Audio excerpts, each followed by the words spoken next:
Assalamualaikum warahmatullahi wabarakatuh. Hello my students, welcome back to my learning video. In this part 2, especially I will continue about my explain is about addictive substances. So, keep watching. This is some glossary atau glossarium.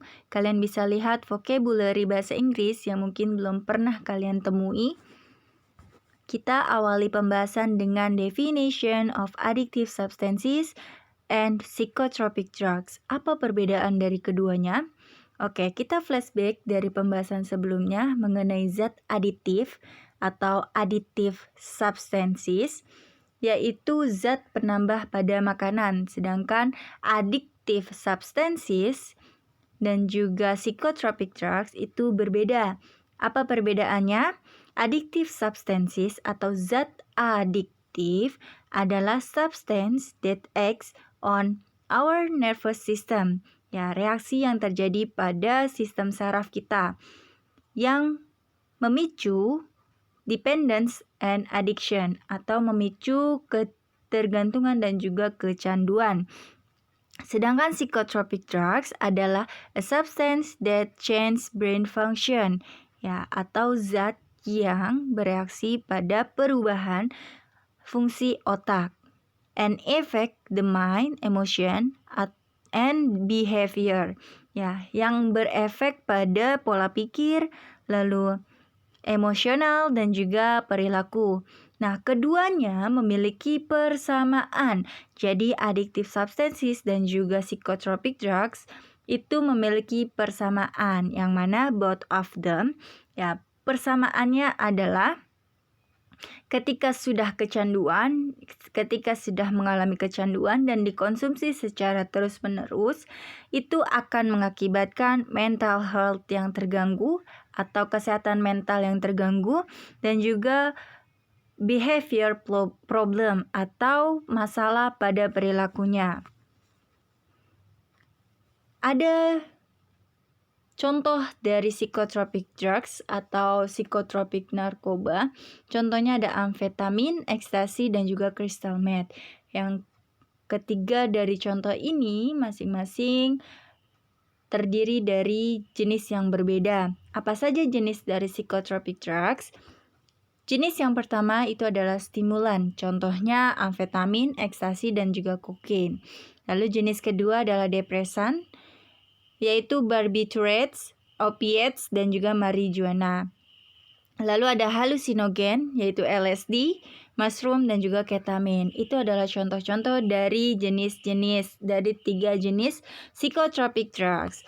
Lalu bagaimana cara kerja, bagaimana perbedaan reaksi dari jenis-jenis tersebut? Ya, kalau yang jenis stimulasi itu bereaksi pada menstimulasi, ya, entah itu menstimulasi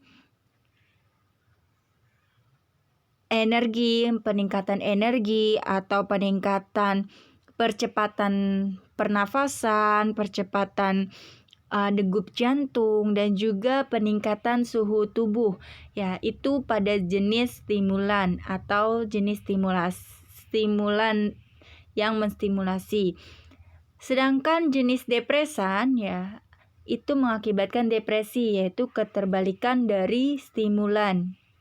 Kalau depresi akan ada yang namanya penurunan, ya, entah itu penurunan energi, lalu penurunan pernafasan, dan juga penurunan degup jantung, lalu ada penurunan suhu tubuh.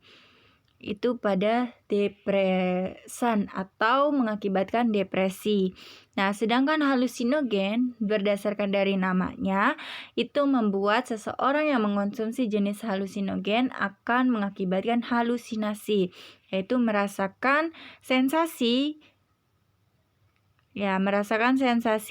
yang tidak ada di sana. Itu jadi berhalusinasi. Nah, contoh dari zat adiktif itu ada sigaret atau rokok. Nah, yang mana komponen rokok itu terdiri dari tar, karbon monoksida, dan juga nikotin. Ya, kalau pada tar itu ada partikel karsinogenik atau partikel yang menyebabkan kanker. Ya, di tar juga mengakibatkan yang namanya gigi menjadi lebih keruh warnanya atau noda pada gigi dan juga noda pada paru-paru, sehingga paru-paru yang perokok dan juga tidak merokok itu akan berbeda warnanya. Lalu pada karbon monoksida ini adalah gas yang berbahaya karena bisa menggantikan oksigen yang berikatan pada hemoglobin di dalam darah. Gitu. Lalu ada nikotin. Nikotin ini bisa ditemukan pada daun tembakau, ya. Di daun tembakau yang mengakibatkan kecanduan pada perokok. Nah, akibat dari nikotin ini adalah irritation and burning sensation. Jadi ada iritasi dan juga sensasi terbakar di bagian mulut. Lalu ada alkohol. Ya, alkohol juga punya risk to health atau resiko pada kesehatan jika terus-menerus dikonsumsi. Contohnya resiko yang terjadi adalah behavior change, perilaku yang berubah. Lalu ada slurred speech atau berbicara yang aneh, dan juga halusinasi atau berhalusinasi. Lalu bisa membuat making high blood pressure, jadi tekanan darah yang meninggi, dan juga mengakibatkan penyakit pada beberapa organ seperti heart disease, stroke, and liver disease, ya, organ jantung maupun organ hati. Dan ada kemungkinan insiden pada jalan, ya, pada jalanan, ya. Di jalanan itu ketika seseorang yang mengonsumsi alkohol akan mengakibatkan berbagai insiden di jalanan. Lalu ada type of alkohol atau jenis-jenis dari alkohol bergantung pada persentase alkoholnya. Disebut bir itu ketika 1-5%, lalu wine disebut wine ketika 5-20% alkohol, dan juga whisky atau vodka itu 20-45% alkohol. Ya, ketika seseorang sudah terkena, ya, atau belum terkena, ada dua cara, ya. Ada dua cara untuk seseorang bisa menghindari penyalahgunaan atau kecanduan, ketergantungan dari zat adiktif maupun psikotropika narkoba. Salah satu caranya yaitu dengan pencegahan atau preventive measures.